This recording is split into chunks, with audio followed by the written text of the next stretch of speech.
Hello there, night owls. How are you tonight? Nestled in your blankets, perhaps ready for a tale that's equal parts cozy and curiously revolting.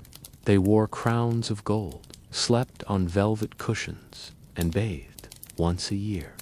Beneath the silks and sapphires of medieval royalty lay a world of lice, rotting teeth, and perfumes strong enough to stun a horse.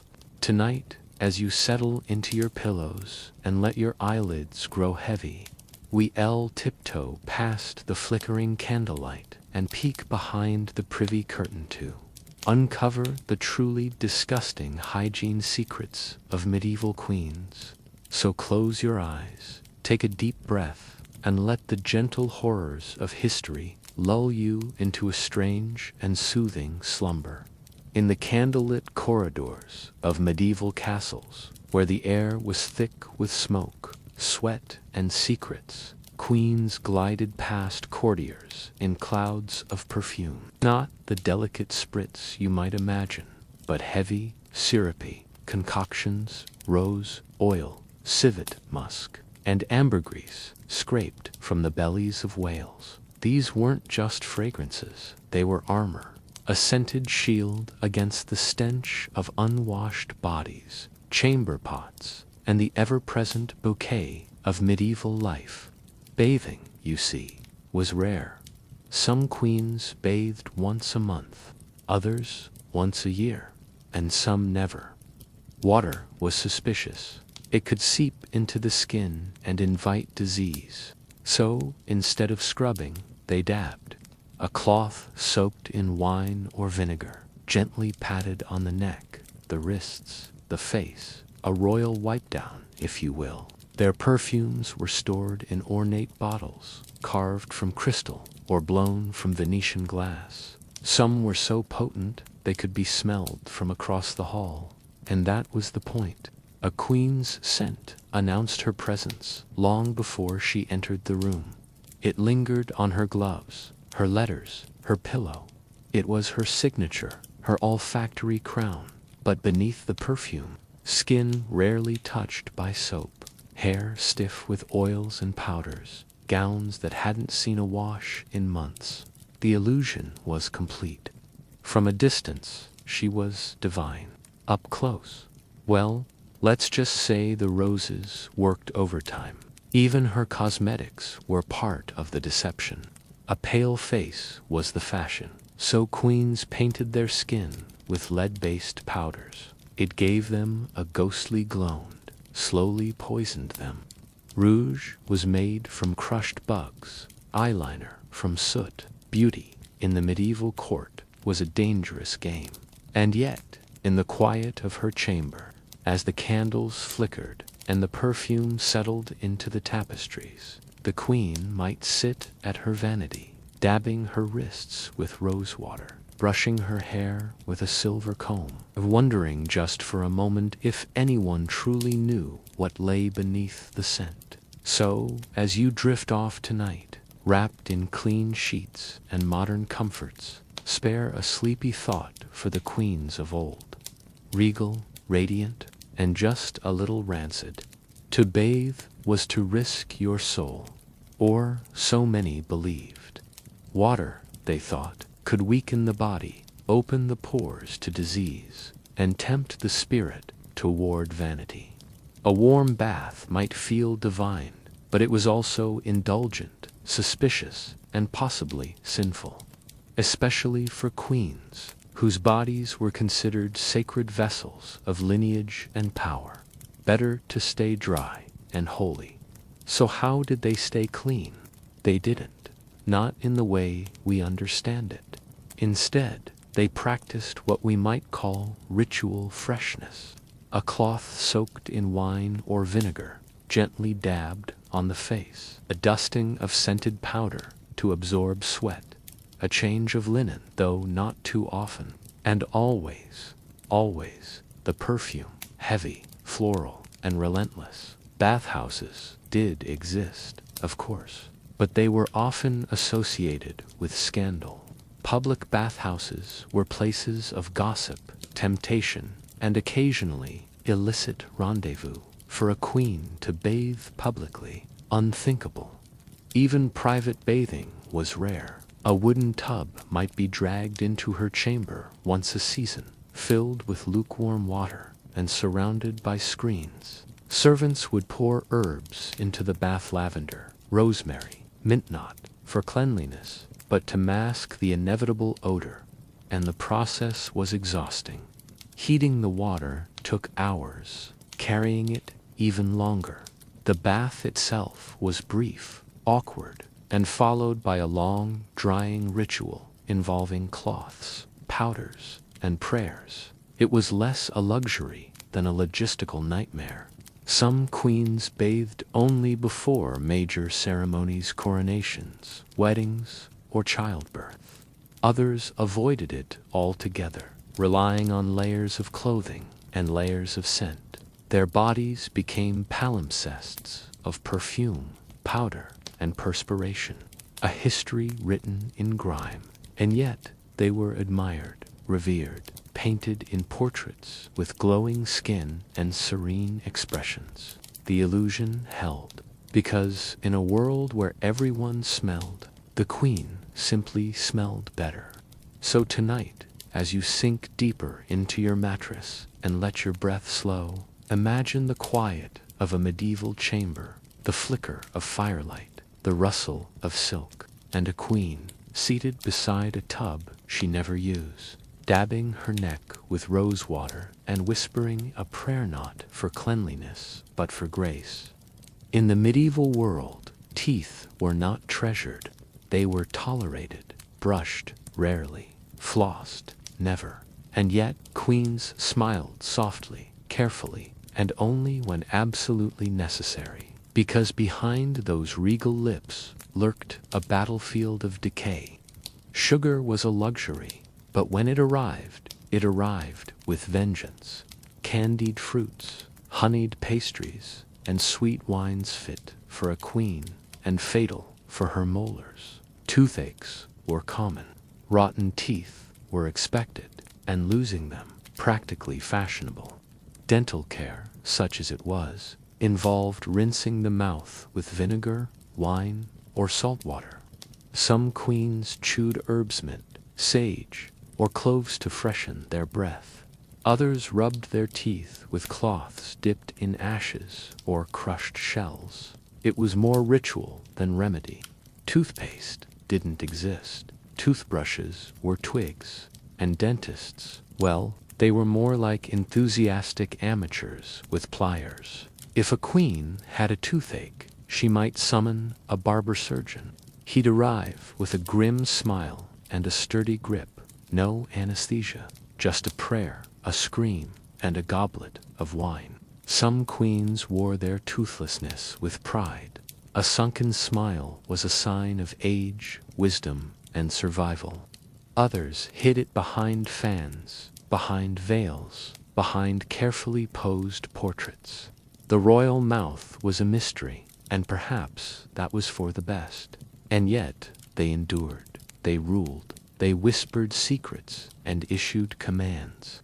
Their breath may have been bold, but their words carried power, even if they were spoken through a gap-toothed grin.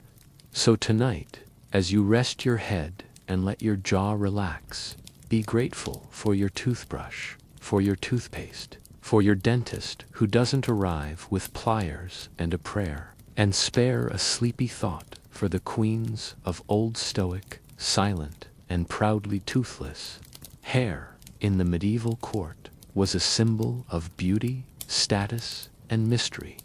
Queens wore it long, braided, and often hidden beneath elaborate headdresses. But beneath the jewels and ribbons, their scalps told a different story. One of oil, powder, and lice. Washing hair was rare. Water was feared, and soap was harsh. Instead, queens relied on dry methods: combing, powdering, and perfuming. They used oils made from rosemary, lavender, or animal fat to tame their locks. These oils softened the hair, masked odors, and intentionally created a cozy haven for tiny guests. Lice were common, expected, even among royalty. They nestled in braids, danced through curls, and laid eggs in the warm folds of wigs. Yes, wigs. Queens often wore them not for fashion, but for camouflage. A wig could hide thinning hair, graying strands, or a particularly lively infestation. Servants were tasked with combing the queen's hair daily, not gently, not lovingly, but thoroughly. They used fine-tufted combs, carved from bone or ivory, dragging them through the scalp with grim determination. The goal: to remove lice, nits, and anything else that didn't belong. It was a ritual of discomfort endured in silence. Some queens wore linen caps beneath their crowns to absorb sweat and discourage pests. Others sprinkled their scalps with powdered herbs or crushed flowers. A few even used mercury-based treatments, toxic and largely ineffective. But the lice persisted, loyal, stubborn, and strangely democratic, and yet the illusion held. From a distance, the queen's hair shimmered, her crown sparkled, her presence was divine. No one spoke of the scratching, the combing, the tiny kingdom beneath the tiara. So tonight, as you rest your head on a clean pillow and run your fingers through freshly washed hair, spare a sleepy thought for the queens of old, regal, radiant, and quietly infested. In the medieval world, menstruation was a private affair, deeply misunderstood, often feared, and rarely discussed. For queens, it was no different except that their bodies were considered sacred, symbolic, and inconveniently human. There were no pads, no tampons, no plumbing. Instead, queens used cloth soft linen, folded and tucked into undergarments, sometimes tied with ribbons or belts. These cloths were washed and reused, though not always thoroughly. In winter, they froze on the line. In summer, they dried stiff in the sun. Privacy was precious. Queens had attendants. Yes, but even they tiptoed around the topic. A discreet glance, a quiet offer of fresh linen, a basin of warm water left near the bed. The rituals were subtle, coded, and often lonely. Some queens used herbs to ease discomfort: chamomile for cramps, sage for swelling, and mugwort for mystery. Others relied on superstition, amulets, prayers, and whispered charms, because menstruation, in many circles, was seen as dangerous, a sign of imbalance, a source of spiritual vulnerability. And yet, life went on. Queens ruled, even when they bled. They attended court, signed decrees, and posed for portraits. Beneath their gowns, beneath their grace, they carried the quiet burden of biology, and they did so with dignity. Their gowns, layered and heavy, offered camouflage. Their chambers, draped in velvet, offered silence. And their stories, rarely written, offered mystery. We don't know every detail, but we know enough to imagine. So tonight, as you rest in comfort and modernity, wrapped in clean sheets and surrounded by understanding, spare a sleepy thought for the queens of old, brave, burdened, and beautifully human. To relieve oneself in the medieval court was not a matter of luxury, it was a matter of logistics. There were no flush toilets, no plumbing, no scented sprays. Instead, there were pots, ceramic, pewter, or brass, tucked beneath beds, hidden behind screens, or carried discreetly by servants. The royal chamber pot was often ornate, decorated, polished, but its purpose was plain.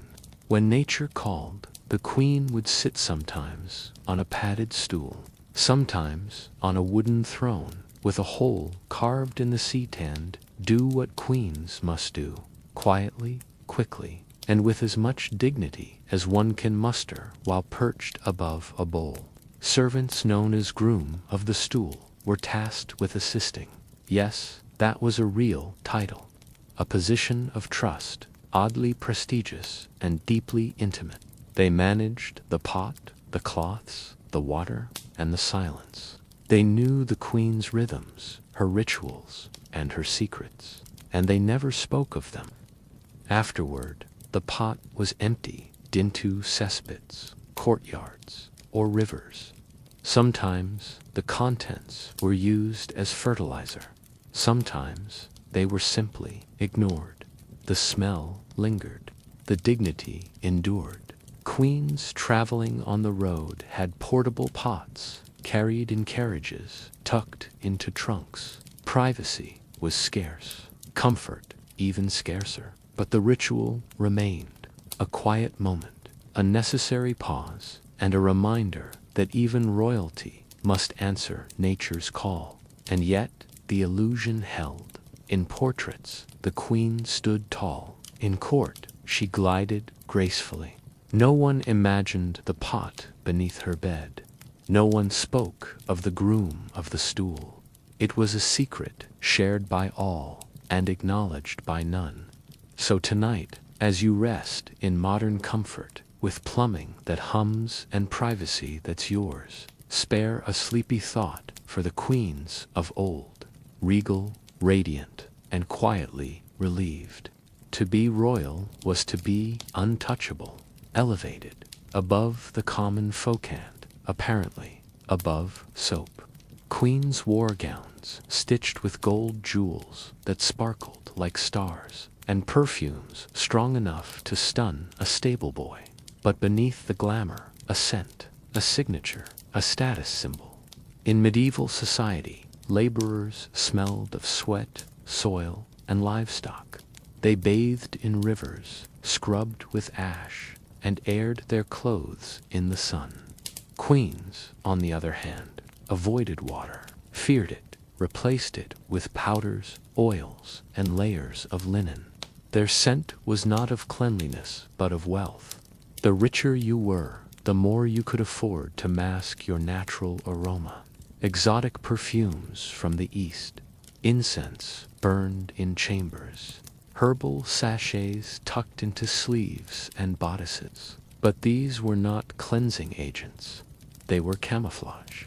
A scented veil over a body rarely washed, and the smell itself. It became part of the mystique. A queen's chamber had a distinct aromarose oil, musk, lavender, and something else, something human, something royal. Courtiers grew accustomed to it. Servants endured it. Poets romanticized it. Even clothing played a role. Heavy gowns absorbed sweat and perfume, creating a layered scent that clung to the fabric. These garments were rarely washed. Instead, they were aired out, brushed, and perfumed again. The result? A wearable history of every feast, every dance, every sleepless night. And yet, the illusion held, because to smell like nothing was to smell like labor. To smell like something anything was to smell like power. So tonight, as you rest in your clean sheets and breathe in the gentle scent of lavender or laundry, spare a sleepy thought for the queens of old, regal, radiant, and richly rancid. To be pale was to be powerful. A porcelain complexion meant you didn't toil in the sun, didn't labor in the fields, didn't sweat like the common folk. So queens painted their faces layer upon layer of white lead powder. It clung to the skin like frost. It shimmered in candlelight, and it poisoned them slowly. Lead seeped into the bloodstream. It caused fatigue, tremors, and madness. But it was fashionable, expected. A queen without her powder was a queen without her crown. Rouge was made from crushed insects' cochineal, cinnabar, or red ochre. It gave the cheeks a flush of life, even when the body was weary. Lip stains came from berries, beetles, or wine. Eyeliner was soot. Mascara was mystery. And the rituals were sacred. Each morning, the queen sat before her mirror, a polished piece of metal, not glass, and let her attendants apply the layers. Powder, rouge, scent, a transformation, a mask, a performance. Some queens used mercury to treat blemishes. It burned, it scarred, it shimmered. Others applied arsenic to lighten freckles. It tingled, it numbed, it killed, but slowly, softly, like a lullaby of vanity. Their nails were tinted with herbs, their eyebrows plucked into thin, regal arches, their hairline shaved to create a higher forehead, because beauty in the medieval court was not natural. It was sculpted, sacrificed for, and yet they were admired, painted in portraits, praised in poetry, worshipped from afar. No one saw the rashes beneath the powder, the tremors in the hands, the quiet suffering behind the smile. So tonight, as you rest your head and let your skin breathe freely, spare a sleepy thought for the queens of old, regal, radiant, and slowly fading beneath the weight of their own beauty. Medieval queens had gowns, many gowns, gowns for feasts, for court, for prayer, for sleep. Some weighed more than a small dog. Others dragged across the floor like velvet rivers. They were stitched with gold thread, lined with fur, and embroidered with symbols of power. But they were rarely, very rarely washed. Washing clothes was risky. Water could ruin fabric. Soap was harsh. And drying took days. So instead of cleaning, queens aired their garments, hung them near windows, brushed them with stiff bristles, sprinkled them with herbs, and hoped for the best. Undergarments, linen shifts, chemises, and petticoats were worn beneath the gowns. These absorbed sweat, oils, and perfume. They were changed more often, but still not daily. Some queens had only a few. Others reused them until they stiffened. Laundry was labor, and labor was for servants. The closet itself was a maze of fabric. Heavy cloaks, stiff bodices, and sleeves so long they trailed behind like sleepy serpents. The scent was layered. Rose oil, dust, a hint of mildew, and something unmistakably human. Shoes were rarely cleaned, stockings were patched, gloves were perfumed but never scrubbed. Even accessories, belts, veils, and hoods carried the quiet history of every feast, every dance, every sleepless night. And yet the illusion held. Queens glided through court like scented specters. Their gowns shimmered, their presence dazzled. No one saw the stains, the stiffness, the quiet horror of a closet that hadn't known soap in years. So tonight, as you rest in your soft cotton comfort, surrounded by clean clothes and gentle scents, spare a sleepy thought for the queens of old, regal, radiant, and wrapped in wearable history. Let's begin with the laundresses, brave souls who faced the queen's undergarments like knights charging into battle. They soaked, scrubbed, and wrung linen until their hands resembled prunes. They knew which gowns had wine stains, which shifts bore the scent of garlic, and which royal robes had been worn 3 nights in a row. They didn't gossip, not because they were loyal, but because they were tired. Then came the chambermaids. These were the silent sentinels of the royal bedchamber. They changed sheets, fluffed pillows, and discreetly removed chamber pots. They knew who snored, who sweated, who had nightmares. They could identify a monarch's mood by the state of their mattress, and they perfected the art of pretending not to notice. The bath attendants were a special breed. They prepared the queen's bathophone, a wooden tub lined with cloth, filled with lukewarm water and sprinkled with herbs. They carried buckets, heated stones, tested temperatures, and stood by as royalty soaked, sighed, and occasionally complained. They saw royal toes, royal elbows, royal everything, and they kept their eyes respectfully unfocused.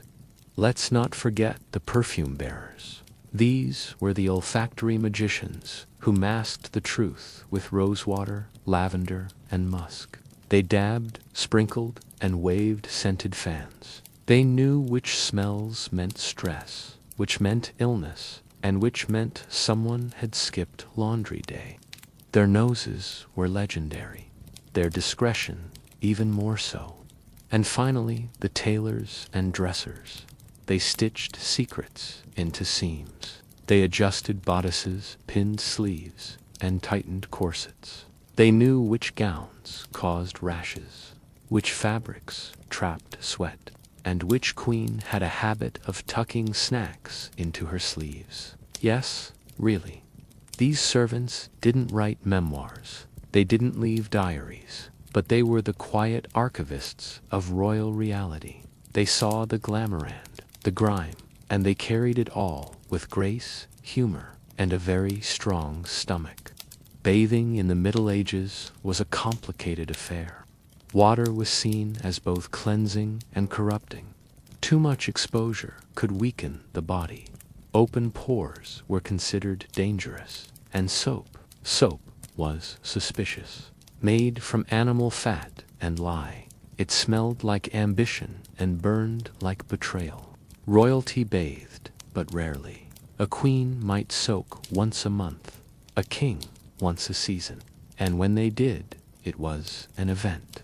Servants hauled water in buckets, heated it over fires, poured it into a wooden tub lined with cloth.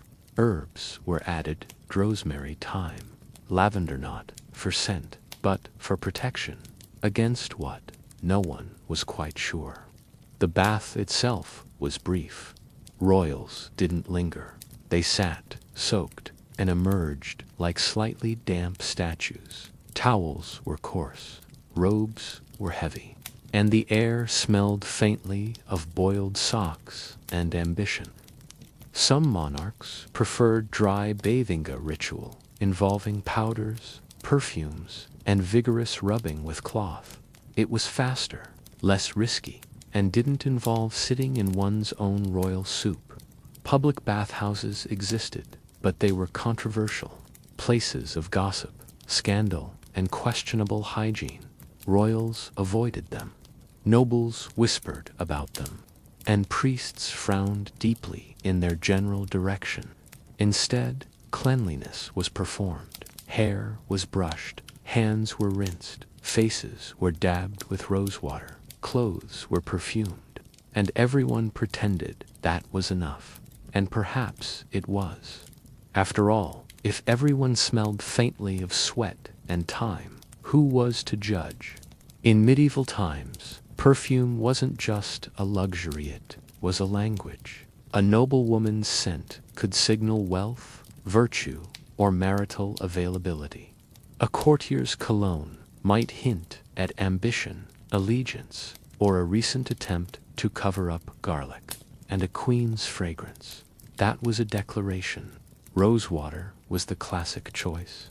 Distilled from petals and prestige, it was dabbed behind ears, sprinkled on linens, and poured into basins. It said, "I am delicate, divine, and probably haven't bathed in a week."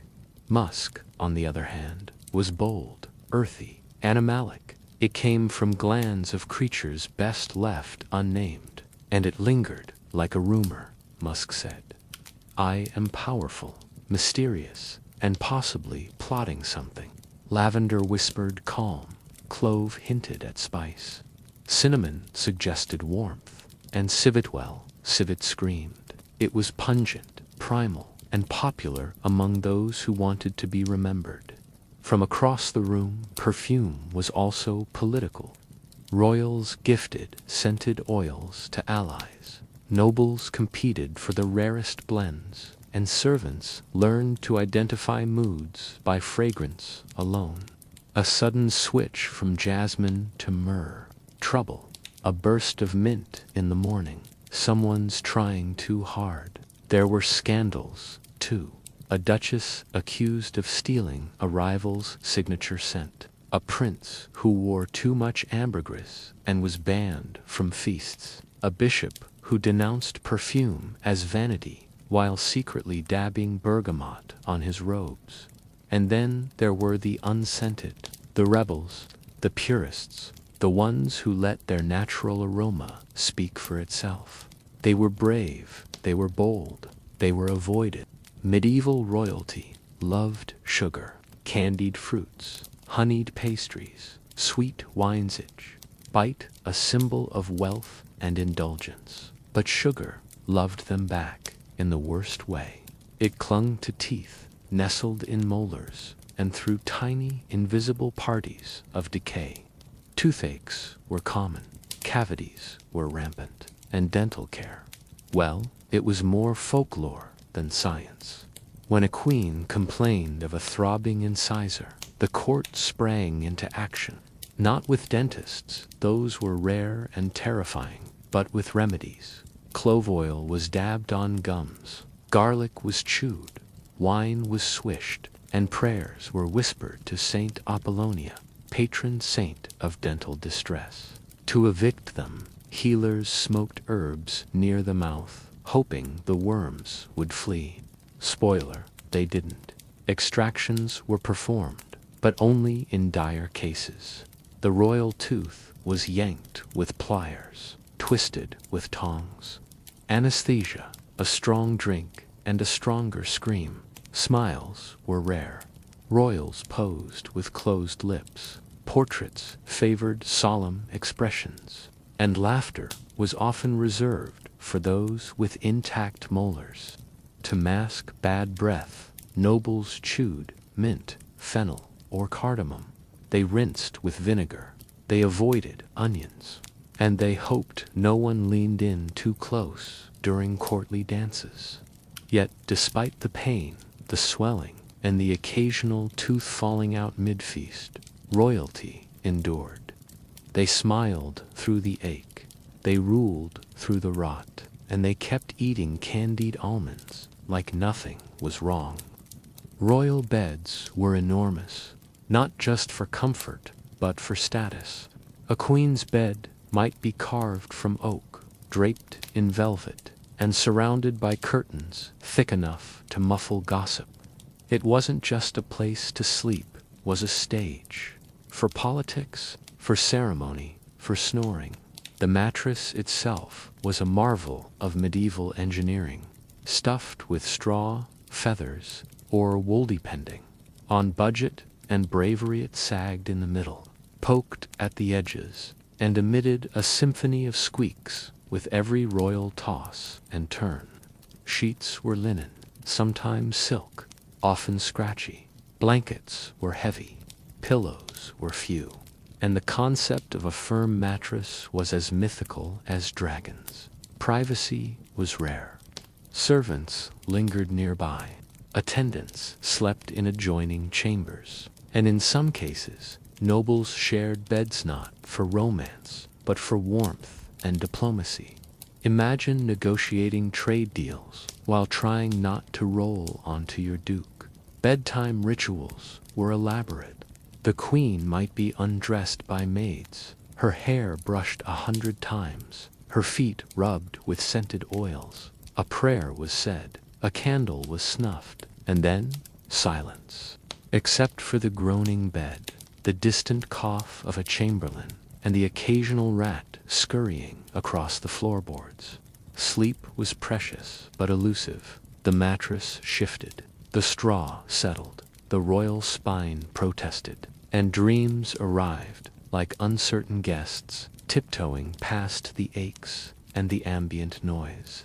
Still, the bed was sacred, a place of rest, of reflection, of regal vulnerability. It held secrets. It heard confessions. It supported monarchs through sleepless nights and sleepy mornings.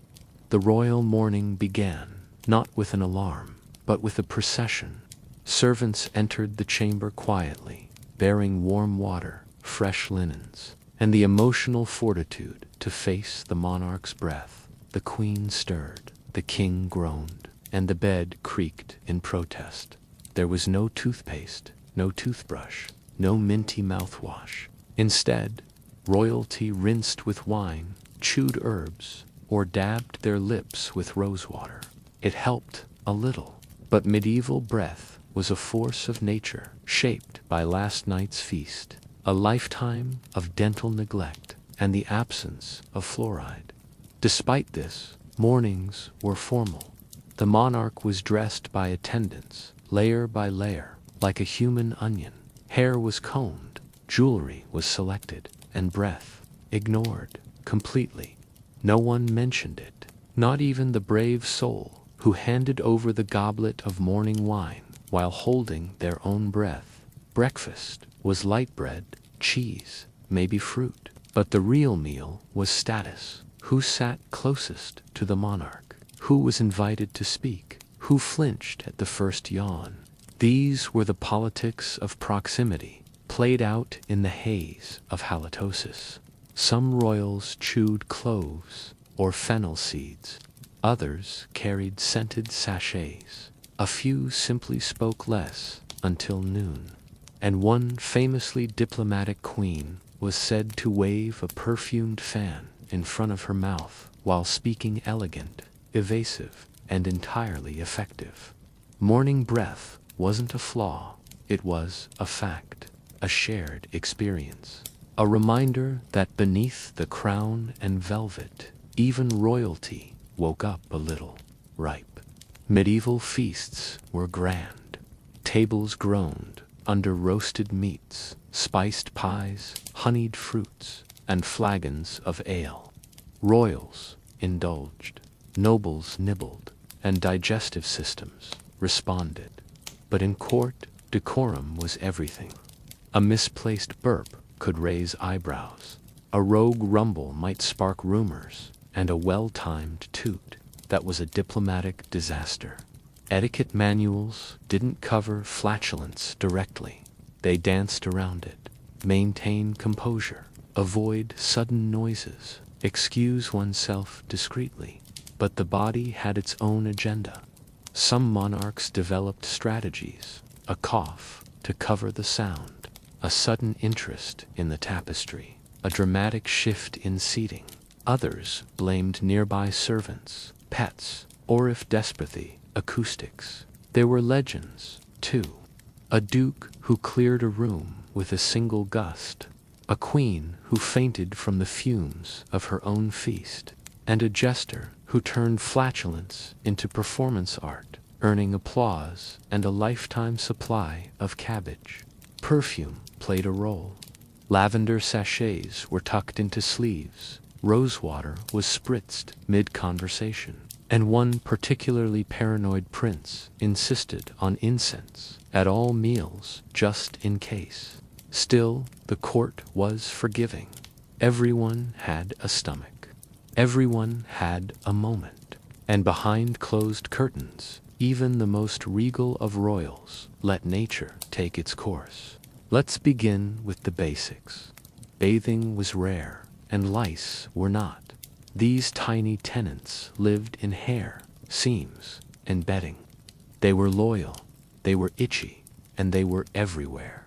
Queens wore elaborate headdresses. Kings donned fur-lined cloaks. Beneath it all, a bustling ecosystem of skin irritants, fleas, mites, and the ever-faithful body louse. Servants combed hair with fine-toothed tools. Herbal rinses were applied, but the itch endured. Scratching was an art, too obvious, and it suggested poor hygiene, too subtle, and it didn't help. Royals perfected the discreet scratch, a gentle rub behind the ear, a casual tug at the collar, a thoughtful chin stroke that doubled as relief. Ointments were concocted from herbs, animal fats, and occasionally things best left unnamed. Lavender soothed, rosemary repelled, garlic lingered. These salves were applied by attendants with steady hands and strong stomachs. Clothing didn't help. Heavy fabrics trapped heat, fur linings invited pests, and tight corsets turned minor itches into epic quests for relief. One noblewoman was said to carry a silver scratching wandeligan, effective and entirely necessary. Skin conditions were misunderstood. Rashes were blamed on bad humors. Boils were seen as divine punishment, and eczema. That was just the royal irritation. Physicians prescribed bloodletting, fasting, and prayers. The itch remained unimpressed. Despite it all, royalty endured. They smiled through the sting. They ruled through the rash, and they learned to live with the quiet crawl of courtly discomfort. Royalty didn't sleep alone. Their chambers were shared with attendants, guards, pets, and sometimes visiting nobles.